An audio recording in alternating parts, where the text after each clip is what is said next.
Everyone thinks they know what a bohemian is, but not everyone agrees. Bohemian, I think, is someone very artsy. Someone who will never own a lawnmower. Somebody who has no truck with other people's idea of how to live. You are talking to the Queen of Bohemia. Whenever I hear the word bohemian, I reach for my gun.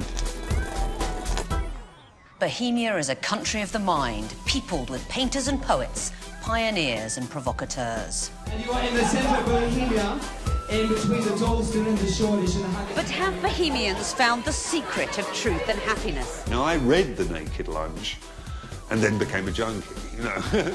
Do they live, love, talk, have sex and make art with total freedom? I don't care what anyone thinks. When I paint, I'm turning my life into something. Or are they just handcuffed in a more interesting way? I think I might have had a bell tied to my winkle at the time. In this series, we're going to explore how Bohemians as a tribe began in France and moved to Britain. From radical romantics to sandal-wearing vegetarians and sexual experimenters. Some weird people, some brilliant people, and some real arseholes. I'm hoping to find out what convention can learn from counterculture and whether after more than 150 years we're all Bohemians now, or nobody is.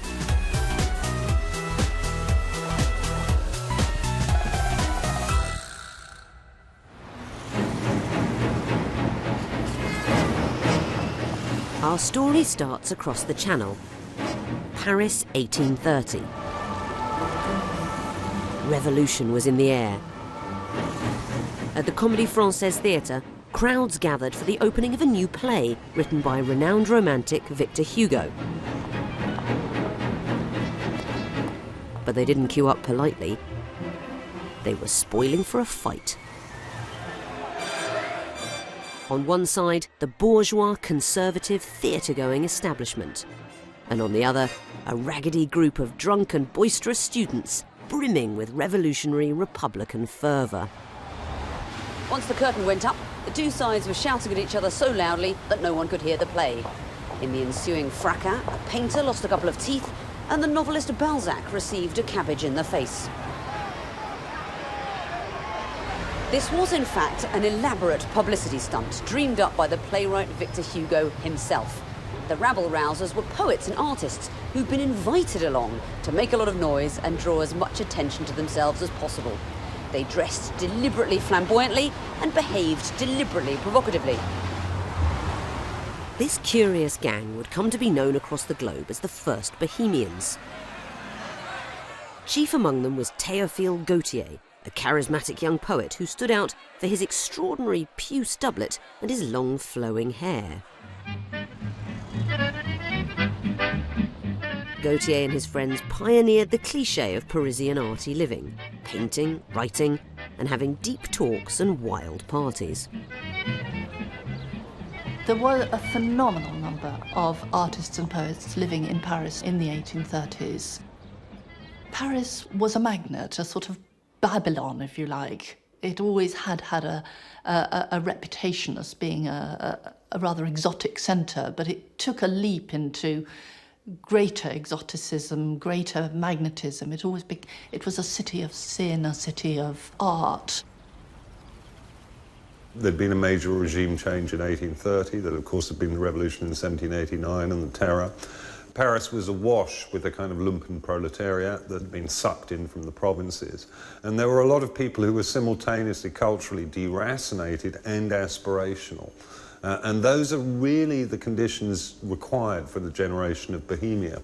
What matters most is the development in a very short time of a counterculture, as it would have been called in the 60s, in Paris. It was suddenly absolutely ripe and ready for people to turn everything upside down.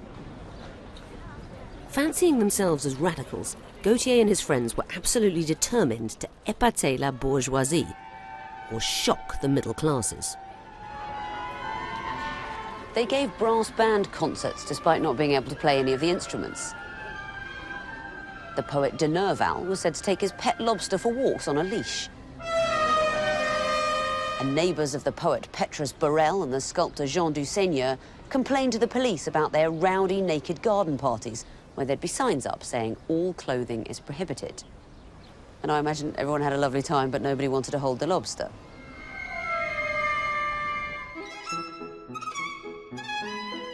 They wanted their work to shock too. Gautier's well-known novel Mademoiselle de Maupin was an edgy tale of cross-dressing sexual deception. His battle cry was art for art's sake. But for us, his biggest legacy was his lifestyle, not his art. For Gautier, there was no clear boundary between the two, so part of being an artist was looking like one. If you cut your hair or your moustache, he said, you cut off part of your talent. Many Bohemians still consider their clothes a canvas. I mean, I once designed my artist robes because I like the idea that you could walk down the street and people would go, "Oh, look, there's an artist." Like you saw, because nowadays everybody basically looks the same.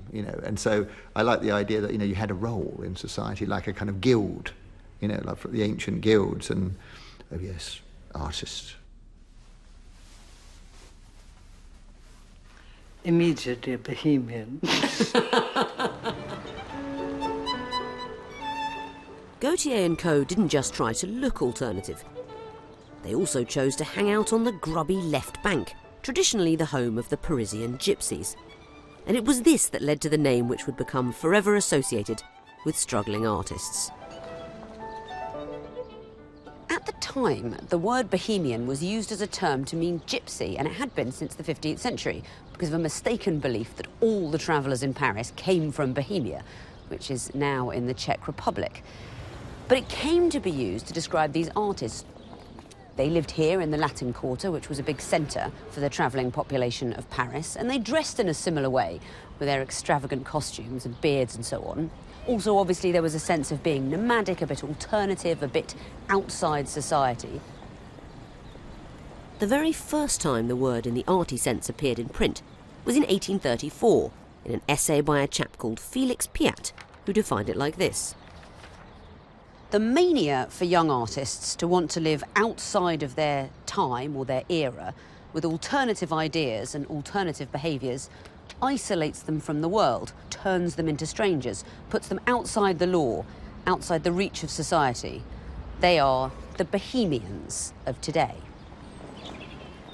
That's all well and good. But for every Bohemian, it seems, there's a different definition. A Bohemian is not mediocre. You're not average. You're not medium. Someone who likes to think of themselves as sort of alternative and other from society, and they live in this wild, sort of shocking existence that is forging a new frontier in human behaviour.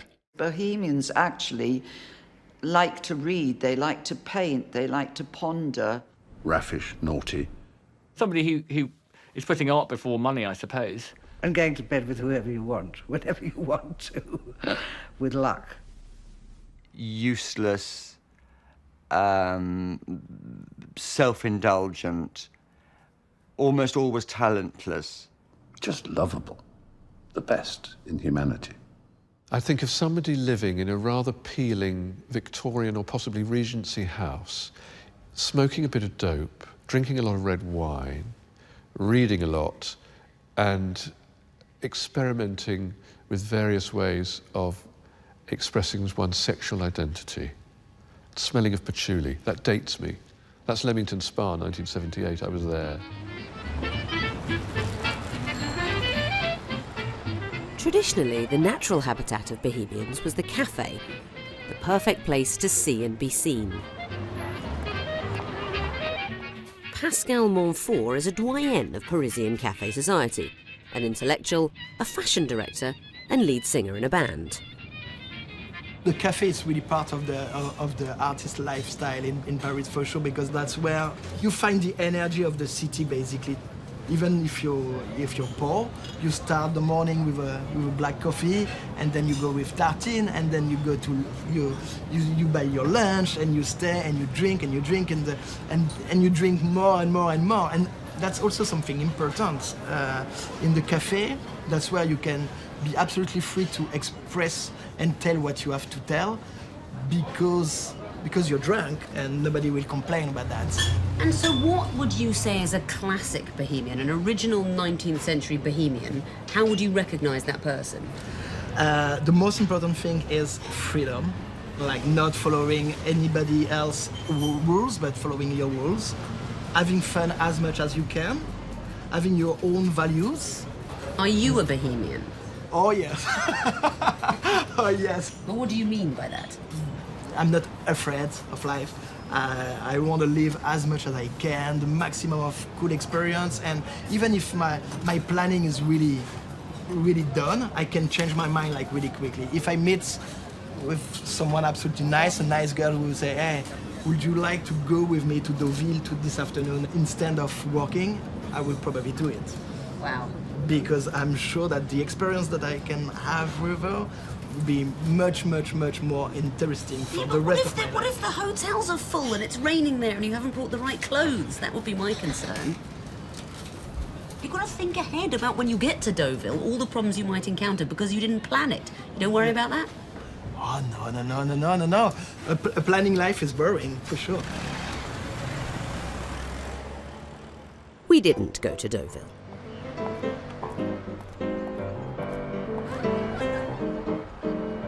Back in the 1840s, the idea of bohemian life was booted beyond the back streets of the Latin Quarter to a new international audience and injected with lasting glamour by one man. This grand fellow on the plinth is Henri Murger, very lofty now, but wasn't so much in his lifetime. He was the son of a tailor, very little formal education. He had a job once as a messenger in a legal firm, but he got fired for dropping out to hang around with disreputable writers and poets and the like. And then he became a writer, very much in the traditional garret mould. He lived on bread and water and coffee and wore slippers in the street because his boots were worn out. But in 1845, 15 years after those scenes at the Comédie Française Theatre, he started work on a series of sketches that would go on to reach a worldwide audience and live on far beyond Murger himself. The project was called Scènes de la Bohème, or Scenes from Bohemia.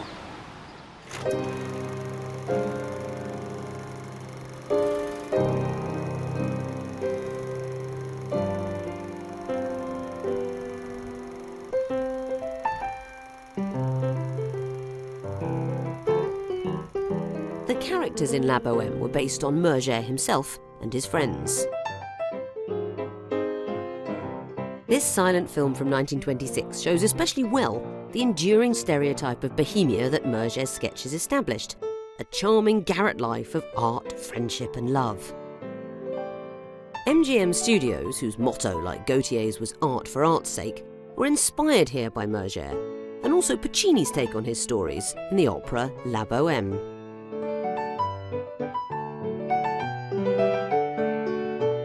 The film cast superstars John Gilbert and Lillian Gish as Murger's impoverished bohemians. They portray bohemian living as a walk in the park.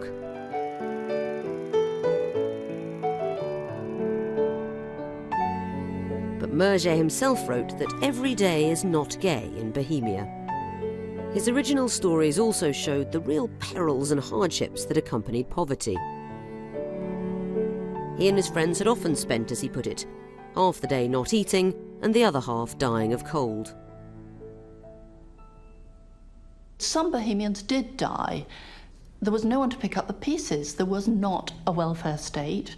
They threw in everything that they could have had: security, the prospects of comfortable marriage, the prospects of comfortable jobs, the prospects of a steady income and a roof over their heads, for cold, hunger, depression, and in a number of cases, severe illness and death.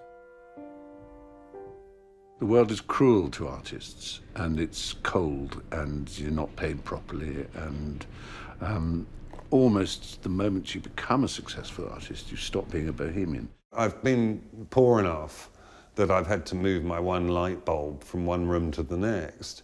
But I probably, did have a middle-class safety net somewhere there behind me. I wasn't likely to seriously go without food. So my bohemianism is limited in that extent. In order to be a true bohemian, frankly, you've got to be poor.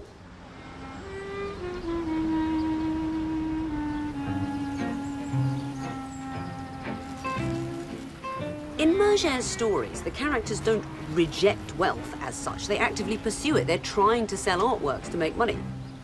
But then when they've got it, they immediately blow it on fancy dinners. It's a very tomorrow's another day, don't worry about tomorrow kind of existence, financially. And I wonder if that isn't ultimately the key difference between a bohemian and a bourgeois, this idea about whether you save money. For example, I'm a writer, and knowing that there's no security in that, no annual salary, I have a savings account and I pay into a pension. I gamble, I play poker all night. That's bohemian in a way, but I do it with a careful proportion of my income, a bankroll. And ultimately, I think that's how I know I'm basically a bourgeois. You need to live any second of your life as it's the last one. Like you don't have to think about, should I spend money or not today? Yeah, you have to spend even if you don't have a lot of money, you have to spend it for sure, to party, to have fun. Don't think too much about tomorrow. The most important thing in life is art. The beauty of painting, like writing something absolutely amazing that nobody gonna forget forever. And that's why they don't really care about tomorrow, because tomorrow can be forever.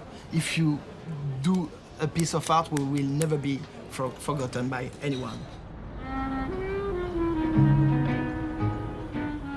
It's a reckless life plan, but admittedly one with a certain appeal. There's a nice story about the playwright Barrière going to visit Henri Murger because he wants to turn some of these sketches into a play. And it's 3 in the afternoon, and he climbs up to Murger's garret, and he finds Murger still in bed, 3 p.m. And Murger apologises that he can't get up to greet the playwright because that morning a friend borrowed his trousers, and he doesn't have another pair. So he can't get up, which is all very embarrassing. But of course, Barrière says, mais c'est la bohème, it's sheer bohemia. He's absolutely delighted. Barrière's collaboration with Murger produced a smash-hit play, filling the Varieties Theatre night after night. No cabbages were thrown this time, but Gautier was there, now a respectable middle-aged journalist. He enthused that Murger's Bohemia is a Bohemia like the one we installed some 15 years ago. And Murger himself was a made man. On the evening of the premiere, he was offered 500 francs in gold on the spot if he'd collate his stories in a book. Without a backward glance, Murger moved straight into a comfortable apartment on the prosperous right bank. Murger's idealisation of his lifestyle and that of his friends set out some of the key tenets of what it meant to be a bohemian, and what we still understand by that term today. You were an artist, a poet, a painter, a musician, or a philosopher. That was arty enough. You were young, probably poor, certainly haphazard when it came to money and organisation. And your way of life was as much of an artistic statement as your art. The way you looked, the way you behaved, that was in itself an artwork. And once all this was being depicted in a successful stage play, of course, it was a bit glamorous and cool and romantic. So now it was sort of fashionable to seek out the bohemian lifestyle. Tourists flocked to Paris, as wannabe bohemians have been doing ever since. When I was young, and I was growing up in Kettering, I fantasised about escaping to France, because France represented to me all that was sophisticated and wonderful, lovely food, wonderful music, literature, Foucault. When you got to Paris, was it everything you dreamed it would be? Paris delivered handsomely, very much handsomely, in the person of a Frenchman with whom I was involved there, who was a skinhead former docker model for Jean-Paul Gaultier. What's not to like?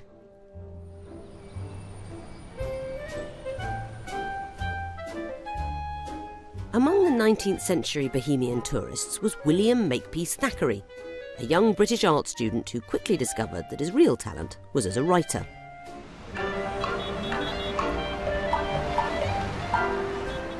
After several months in Paris, Thackeray returned to Britain, bringing with him happy memories and a strong impression of what it was to live a bohemian life. And it was in his famous novel of 1848, Vanity Fair, that the English word bohemian, in our sense, first appears in print. The novel charts the progress of the child of a poor artist and French opera girl, bohemians according to Thackeray. Her name is Becky Sharp. It's interesting that in Becky's case, the word bohemian doesn't mean that she herself is a struggling artist or writer, aspiring to higher things like Murger and his crew. But Thackeray's using it much more generally in the sense of being an outsider, living outside bourgeois convention, thumbing her nose at what's expected. Becky's a resourceful, mercenary social climber who ends up gambling with a bunch of vagabonds. Thackeray says her taste for disrespectability grew more and more remarkable. She became a perfect bohemian ere long, herding with people whom it would make your hair stand on end to meet. The word bohemian has always been a bit slippery, shifting about in meaning. Indeed, one contemporary journalist wrote an article called "What is Bohemianism?" in which he argued that defining the word bohemian is, in itself, unbohemian. He says, attempt to pin it down to a formulary and you destroy its existence, which depends upon freedom from all conventional restraints.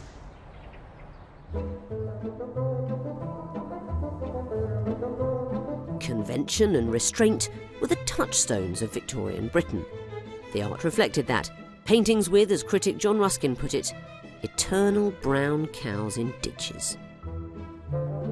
But in 1848, a distinctive group of young painters and writers were developing their own British brand of bohemianism, determined to challenge both art and society.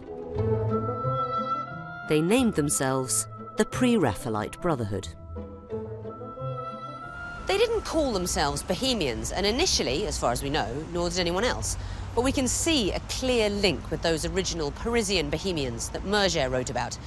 Here was a group of young, energetic artists with a radical agenda, looking to shock the bourgeois establishment, not just with their work, but with their lifestyle.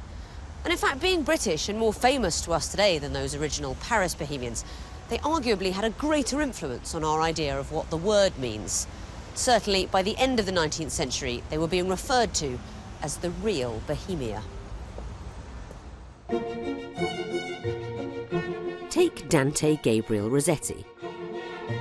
Charismatic, passionate, and just 20 years old when the Pre-Raphaelite Brotherhood first formed, he set out to be both a poet and a painter.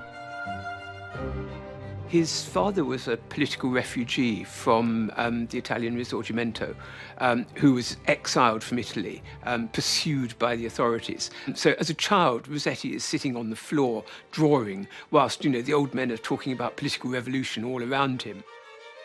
And as an artist, therefore, he had an idea of the artist as rebel. Rossetti embraced a new style of painting, using intense colours to depict scenes from an imagined medieval golden age. It earned him popular and material success.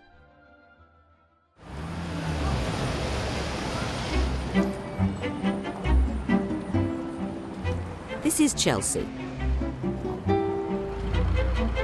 These days a byword for blingy oligarchs, but it gained a reputation for being rather bohemian after Rossetti made his home here, at Tudor House in Cheyne Walk. He filled the house with a menagerie of creatures, which included several peacocks, a kangaroo, and a wombat called Top.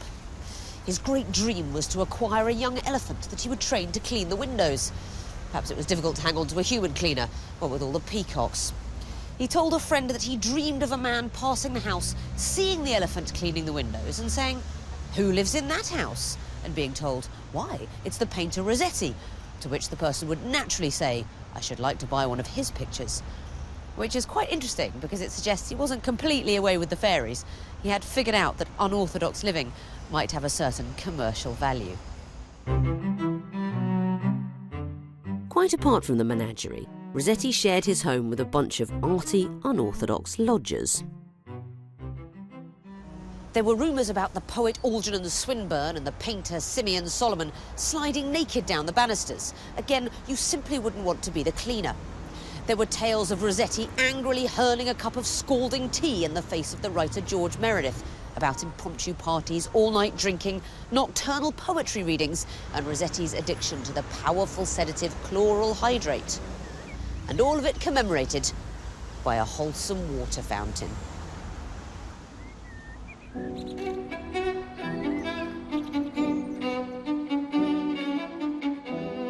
19th century Bohemia was generally a blokey world, but the women in the pre-Raphaelite circle also started challenging convention.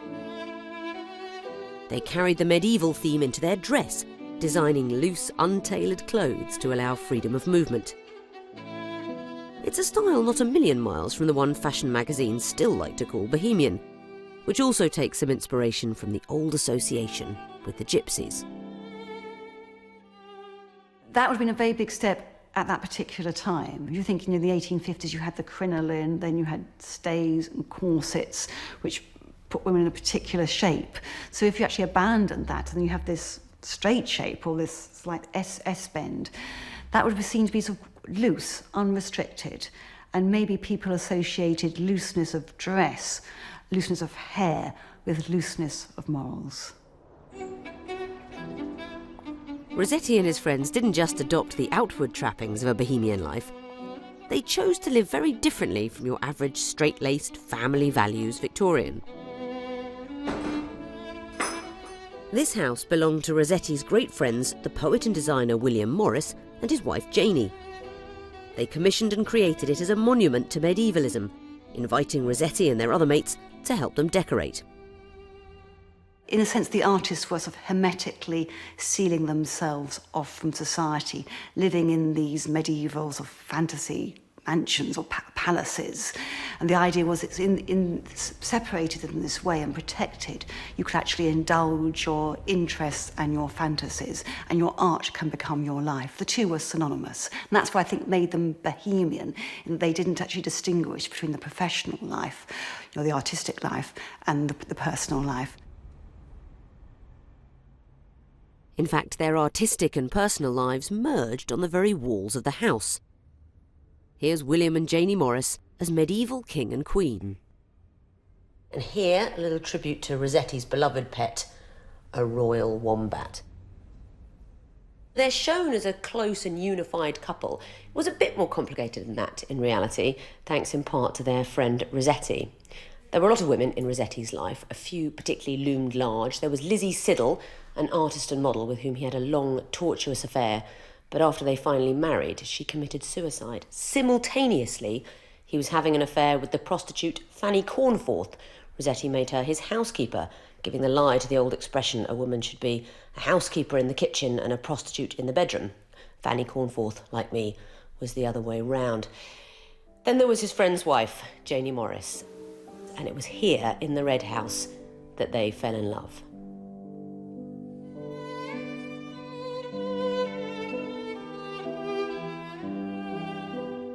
Rossetti didn't exactly hide his passion. He painted Janie over and over and bombarded her with poetry. But in a way, what was really curious about the relationship, and what most people would probably say was truly Bohemian, wasn't so much the affair per se, but William Morris's attitude towards it. He didn't get angry, he didn't try to stop it. In fact, he sort of tried to help it. He co-rented a house with Rossetti, then conveniently went travelling so that Rossetti and Janie could be alone together. And then he came up with a whole new set of sexual politics, which he outlined in a letter to a friend. This is his description of how a liberated marriage would be. The couple would be free. Being free, if unfortunately distaste arose between them, they should make no pretence of its not having arisen. But I should hope that in most cases, friendship would go along with desire and would outlive it, and the couple would still remain together, but always as free people. In other words, if a married couple stop fancying each other, they shouldn't pretend that hasn't happened, and as friends, they should be able to stay together while they have affairs. Being a very principled person, he felt if his wife wanted to explore free love and have relationships with other men, then maybe who was he to stop her? He wanted her to find fulfillment on her own terms. He didn't want to come down like the paterfamilias and say, thou shalt not embark on an adulterous relationship. He was open-minded, and that was part of him being a radical free thinker. It is quite a radical idea. I mean, if people live like that even now and put the idea forward, people are a bit shocked. But I find it slightly pitiful. If he'd published that letter and then his wife had had an affair, you'd think, OK, that's someone living out their manifesto. Coming up with that set of sexual politics after your wife has an affair slightly smacks of trying to justify it, trying to put an artistic or political context onto something awful. But in a way, I hope that he was upset about it, because I don't really see it as that bohemian to be delighted if your partner has an affair, or bourgeois to care. I think to not care is a bit cold and English and passionless, and the true gypsy would be tortured by their spouse having an affair and would have them and their lover killed. I say that in case my husband's watching. But certainly the idea of a certain sexual libertinism is key to our idea of what a bohemian is now, and it may date back to the strange set of affairs between these people.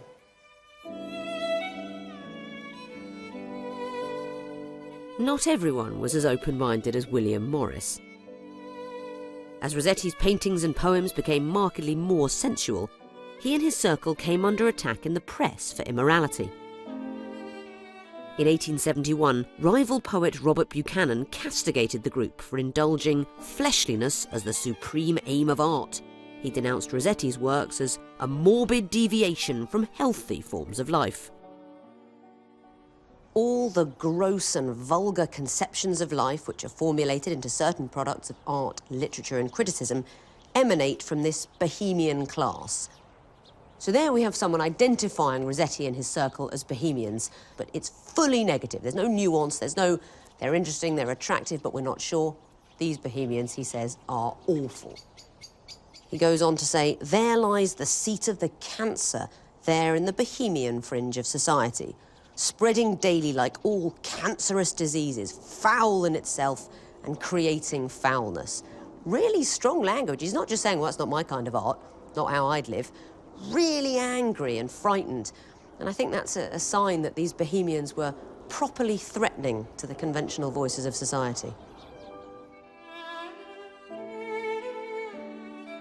Rossetti might have wanted his work to cause a stir, but he was devastated by the charge of depravity, feeling his serious artistic endeavours had been reduced to sensuality and juvenile rebellion. Rossetti suffered a nervous breakdown. His relationship with Janie Morris ended, he sank further into drink and drug addiction, and really withdrew from society altogether. So you might think, well, there you go, that was the end of bohemianism, the vision is obviously a terrible one. Actually, no, that of course is not the end of the story, because people still talk about bohemians today, they still find it a romantic notion, and that's part of it. The misery and the gloom and the bad end, that's just being a tortured bohemian artist. The one thing you know about bohemians is that they're difficult, they're angry, they're sad, and in the end of bohemianism is always consumption, premature death and unhappiness. Desperately searching for joy and searching for love, but unfortunately crushed by their own self-pitying pessimism. You know, suicide's part of the package as well, isn't it, normally? Suicide, drugs, illicit sex, huge amounts of drinking, staring or lonely into the void, it's just endless cliches.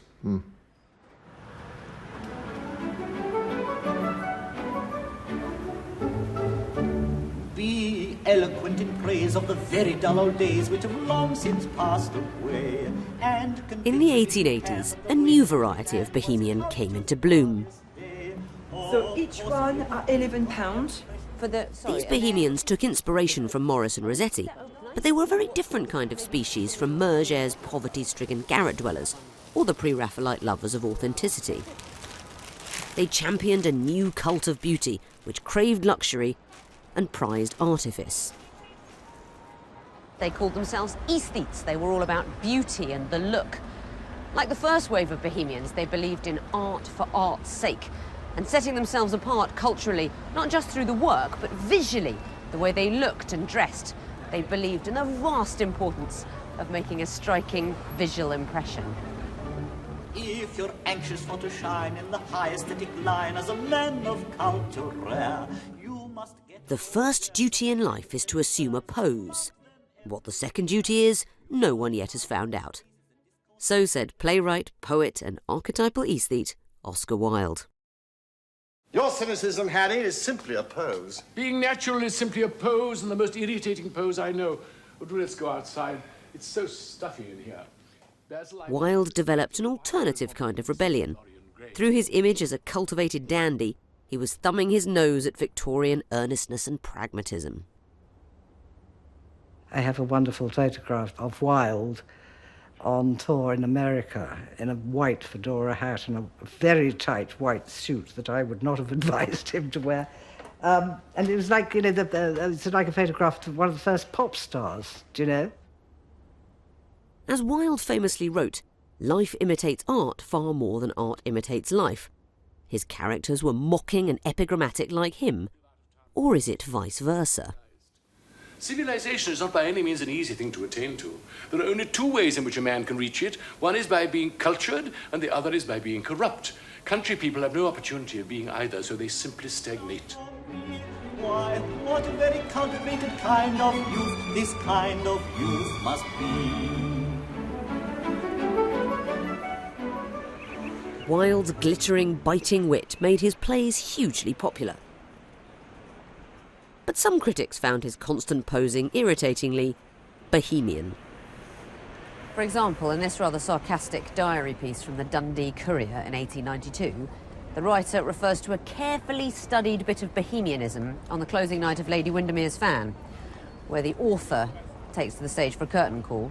Mr. Oscar Wilde advanced to the front of the curtain, this time smoking a cigarette. He coyly hesitated, puffed his cigarette, and then, in limpid accents, spoke his thanks. Concluding his remarks, the author of the new dramatic paradox retired, smoking vigorously. He used to have a cigarette in his statue, and people kept stealing it, possibly because people are even more disapproving of public smoking now than they were when they were writing for the Dundee Courier in 1892. You must have a cigarette. A cigarette is the perfect type of the perfect pleasure. It's delicious, and it leaves one unsatisfied. What more can one ask? What utter rubbish you do talk, Harry. The aesthetes wanted to introduce the beautiful into every aspect of existence. I suppose it came out of that French and rather more bohemian notion of art for art's sake. But really, when it came over to England, they sort of began to corrupt it, and they said, well, this idea of beauty is too narrow in its conception, and we must look for new forms of beauty, and we must look for beauty in unexpected places, and the modern city, and the music hall, and the world of commercial sex on the streets of London, and that these unexpected things will sort of yield a fresh harvest of new images and impressions, and that more than that, to really discover this beauty, you actually have to live the life.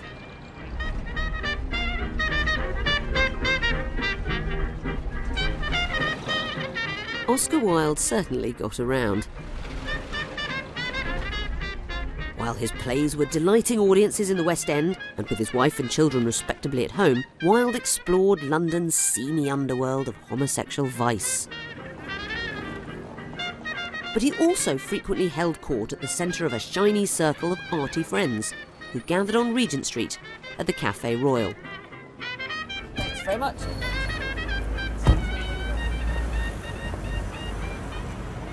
The Café Royal was on the border of two different social worlds. To the east, the messy streets of Soho, all rent boys and foreign immigrés. To the west, the fashionable townhouses and garden squares of Mayfair and the capital's cultural elite. This was the perfect place for London's bohemian community.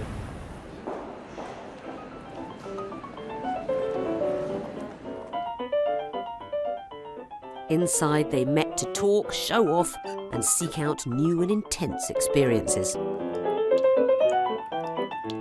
This is the drink that really came to symbolise bohemian excess. It was lurid, it was dangerous and edgy, it was a bit French. Absinthe was the green goddess. It was supposed to induce hallucinations and visions, new perspectives on the world, even oblivion so powerful that it could drive you mad. Oscar Wilde said, "A glass of absinthe is as poetical as anything in the world. What difference is there between a glass of absinthe and a sunset?" Mind you, he was pretty pissed at the time. A century later, bohemian advocate of an idle lifestyle, Tom Hodgkinson, felt the allure of absinthe. It was one of those pub ideas. Why don't we start a band? Let's start a magazine. Let's open a nightclub. In our case, it was let's import absinthe. Usually those pub ideas stay in the pub, don't they? And people go back into work and they never get on with it. And by some miracle, we actually did it. There were 3 of us, and we did find a 4th person who was the more sensible one. And he was very good at the business side and always called absinthe product and used words like due diligence and so on, which we didn't really understand. And so it actually happened. It was a wonderful experience, actually. And we really liked the bohemian glamour of it. Believe me, no civilized man ever regrets a pleasure, and no uncivilized man ever really knows what a pleasure is. I know what it is. It's to adore. Wilde once said, "I could never quite accustom myself to absinthe, but it suits my style so well," expressing himself with typical ambiguous wit. He's a very divided man. He's a man in a sense who doesn't really know himself. I think that's true of a lot of bohemians. His genius was in the extraordinarily brilliant, diamond-sharp social comedy that he had such a brilliant ear for and feel for. But I don't think you could do that unless you felt you inhabited it too. I think he was both exile and native at the same time, which is how he managed to do that stuff so well, I think. I mean, in a way, he was an icon of bohemianism, and I've never known a bohemian who didn't love Oscar, but I think he's a more complex and harder to classify figure than could be easily conscripted to any particular ideology. Oscar Wilde is definitely somebody that many people would think of as bohemian. He was artistic, he looked flamboyant, he appeared to be shocking. I'm not sure I think of him as a bohemian, and that's probably because I think he cared too much what people thought.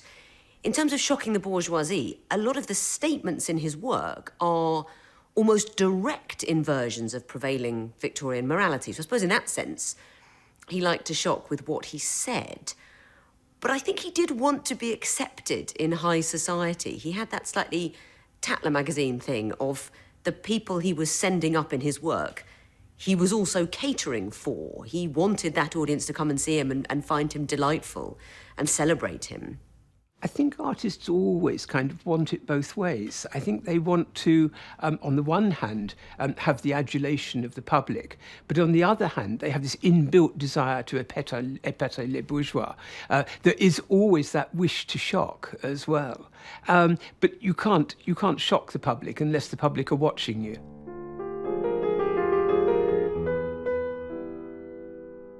Amongst Wilde's circle was a less complicated bohemian, who unquestionably delighted in shocking. By the time he was 21, Aubrey Beardsley's distinctive pen and ink drawings were gaining him a reputation for brilliance. Like Wilde, Beardsley was a master of pose. He really did reflect his own art in his presence and his pose. He was tall and thin and angular with sticky out ears and a large nose, but this very precise, dandified mode of dress, and he seemed almost to be like one of his own drawings. Beardsley always loved to include tiny, obscene, erotic details in his drawings, and his publisher John Lane famously said you have to look at every drawing by Beardsley upside down and through a microscope in order to make sure he's not smuggling lewd details and forcing them on the public. In 1894, Beardsley helped to launch a new bohemian periodical, The Yellow Book, a quarterly collection of avant-garde stories, pictures and poems. Everything about it was intended to shock and cause a stir. I mean, its colour, yellow, was always associated with French novels, and French novels were associated with all sorts of things, none of them considered good. Was it a genuine hatred of the conventions of the time, or was it just young men wanting to shock for fun? In a way, there was probably an element of both those things. There were rules to be challenged and overturned and new fields of artistic endeavour to be opened up. But then, along with that, once they began doing it, they found it was sort of fun. You see, I look through and think, how repressed must those Victorians have been that people were shocked by these pictures? Well, here's one, and it's a lovely night piece by Aubrey Beardsley. Now that is just a beautiful picture of surely a respectably dressed woman going for a walk. Well, when the Yellow Book came out, that was considered the most shocking image of all. Why?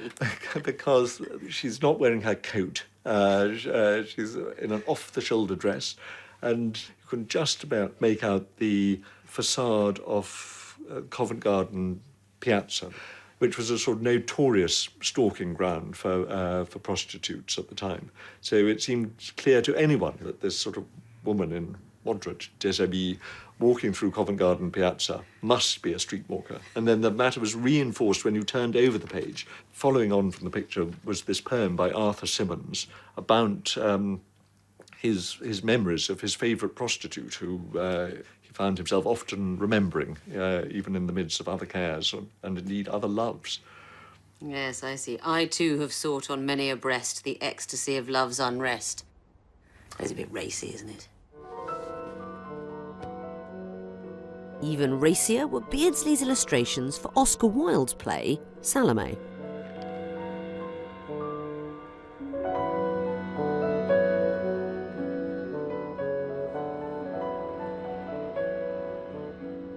There's a lot of nudity, which is obviously the shortcut to shocking the bourgeoisie, if that's what you want to do, especially in Victorian times. Lots of sort of exposed breasts and penises, and then someone having their hair done here by a sort of demon. I think we've all been there. The only odd thing about it is that one of the women has a penis and the other one has lots of pubic hair there, which would have been very shocking. Would be again now, I suppose. I think pubic hair in a picture was all right for about 5 minutes in 1974. But we're back to thinking, well, that's not something you see every day. And this is the famous one here. This is the temptress Salome in her moment of triumph, kissing the severed head of John the Baptist. In a way, there are beautiful elements to the picture. There are beautiful curves, and there is something sensual about it, but it's a severed head. Predictably, Beardsley's work sent the press into a self-righteous froth. The Times declared the drawings were grotesque and repulsive. Salome was said to distill the very essence of the decadent fin de siècle, demonstrating that Beardsley himself had an unhealthy mind and deficiency of moral tone. But that was nothing to the scandal that came to surround Oscar Wilde and his illegal lover, Lord Alfred Douglas. After a curious attempt to sue for libel and silence gossip, Wilde himself ended up on trial. At the moment of his arrest, Wilde picked up a book with a yellow cover. It might have been any French novel, but the newspaper headlines the next day compromised Beardsley too. Oscar Wilde arrested, yellow book under his arm. Once again, the newspapers went to town. Along with Wilde, the whole alternative culture of bohemianism seemed to be in the dock.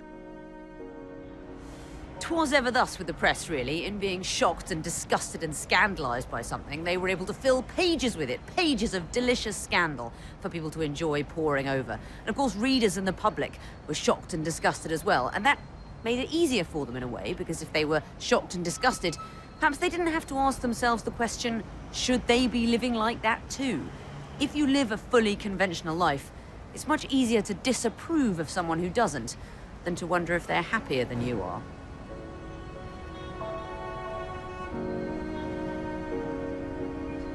It wasn't a happy ending for our heroes.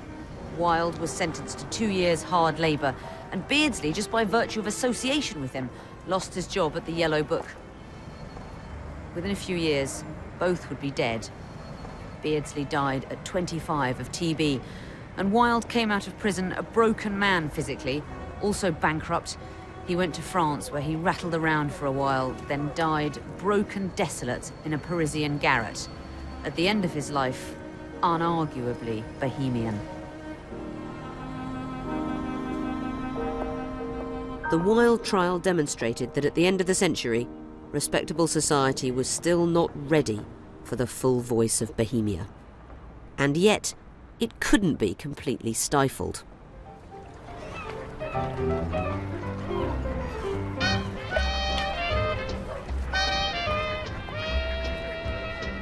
In the early 20th century, the idea of being bohemian would become something of a brand, commodified and attractive to those who fancied dipping their toes in. To help them, they had the use of a sort of guidebook written by someone who was very comfortable with the label Bohemian, but perhaps a surprising candidate, the author of Swallows and Amazons, Arthur Ransome.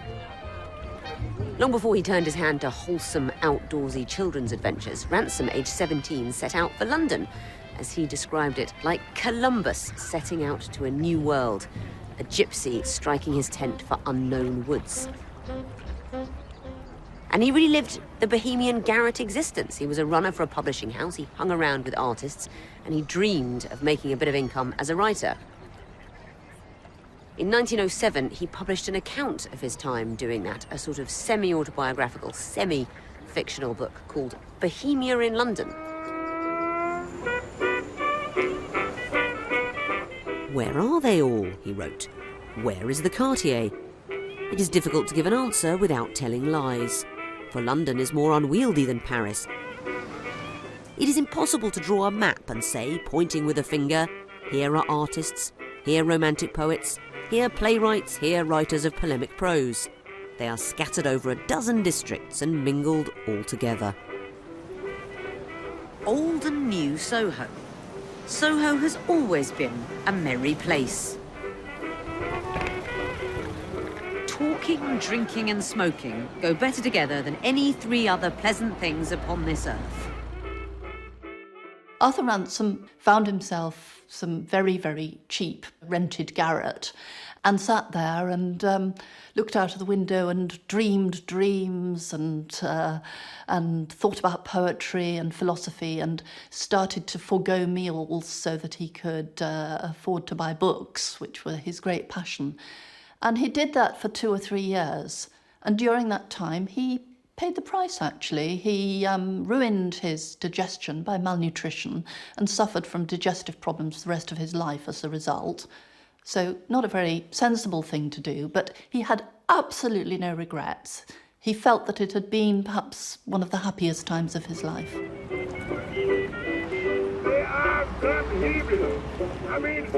Compared to Murger's accounts of Paris 60 years earlier, or indeed the decadent circle of Wilde and Beardsley at the Café Royal, Ransome's Bohemia was relatively clean and tame, almost quaint, made accessible to every casual visitor who fancied buying into the lifestyle. The whole problem for Bohemia is commodification. But once things are on the up and there's a market, what you see instead is kind of hipsterdom. And what you see is lifestyle. You see the Bohemian lifestyle packaged and commodified and sold on to people. Ransome draws a critical distinction between authentic Bohemians, the genuinely struggling types who live for their art, and the fakes who are trying too hard. In those cases, he writes, Bohemia is an abominable word, with an air of tinsel and sham, and of suburban daughters who criticise musical comedy seriously and remind you twice in an afternoon that they are quite unconventional. It's still sometimes tricky to tell the difference between a posing hipster and a genuine bohemian. It's become sort of tick box Bohemia. And I find that, you know, for me, my alarm bells ring whenever I sort of see someone with a frilly shirt and long hair, thinking they're, I don't know, some sad poet. It's like eccentricity, isn't it? There are lots of people who were very proud of a sense of their own eccentricity and would be rather studied about it. In my experience, the people who are genuinely eccentric do not know that they are eccentric. There's an innocence about their wildness that is compelling when you encounter it and impossible to fake, I'd think. My feeling is that at the end of the day, it's marvellous to have worn a fantastic costume, to have shocked the public with, you know, sexual antics or, you know, great dissolution of, you know, through drugs or whatever. But at the end of the day, you actually need to see some pictures or some writing. Ultimately, Arthur Ransome thought that Bohemianism was something one grew out of. He wrote, Bohemia is only a stage in a man's life, except in the case of fools and a very few others. It is not a profession. The door into the registrar's office is the door out of Bohemia. In other words, you got married, you had children, you lived a respectable grown-up life. In the park, not the pub. Arthur Ransome's absolutely right. There is something naturally childlike rather than childish about Bohemianism. It exists between that moment when you first get laid and have to fill in your first tax form. As I grow older, I look at contemporaries and friends who did join a big company or became civil servants or something like that. And, you know, now they're sort of fat, rich, comfortable, quite smug, looking forward to a comfortable retirement, you know. And I feel like I'm still thin. So the bohemianism needs to be tempered by a very strong dose of, you know, bourgeois reality.